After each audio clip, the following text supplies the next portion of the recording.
The upcoming general election in the USVI officially got underway today as early voting opened across the territory.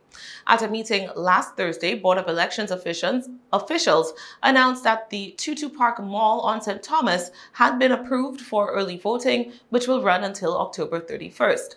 Election Supervisor Carolyn Fox had noted in last week's meeting that all preparations had been completed for the early voting exercise and that the team was ready to go.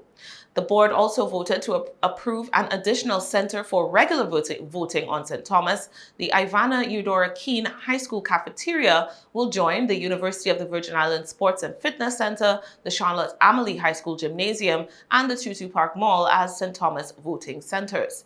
Absentee ballots, the board decided, would begin to be counted on November 10th, 2 days after the in-person vote concludes. Thursday's meeting also touched on the number of inactive voters on the rolls. Like we said, this has nothing to do with voting. If a person shows up, they're going to vote. And then we're going to check, make the correction whether we need to send them a letter or put them inactive. It's just a switch on a computer, but they are allowed to vote. Again, everybody got the zest to get these people informed. Some of them been on the roads for 100 years. So we are doing cancellation. Sheets are out in the post office. We're going to put it at Human Services. We're going to put it all over so folks could pass the word to their loved ones. Absentee, right now we're at 468, 193 on St. Croix, and 275 requested on St. Thomas. Some are mailing, some are walking. I foresee and I recommend that the board meet 3 dates. I text that to the chairman. 2 dates is not good enough because we need to gauge where we are so we could process certain things ahead of the 18th. So again, I recommend 3 days to do the absentee count. That's all I have, Chairman.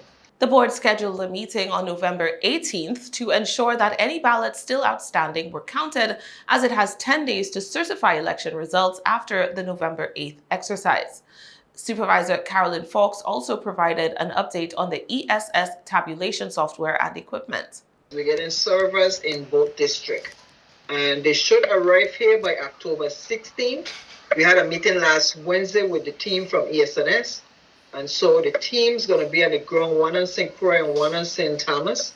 Tuesday, October 18th, for the network setup and testing to make sure it'll be ready for election night. Again, they'll be here testing the 19th and the 20th. If they have any issues, they'll extend their time. They do not foresee any issues. It's similar to what servers we have, just that it's via ESNS server from St. Thomas to St. Croix and pings back to Nebraska. So we're hoping that again, we got soft transportation and shipping having some concerns, but hopefully it'll be on the ground. And as soon as it gets on the ground, I will inform the board. So it'll go in both server room and it'll be under security. They will asking those type of questions because they want to make sure it's in a secure area before they even dispatch that equipment to us.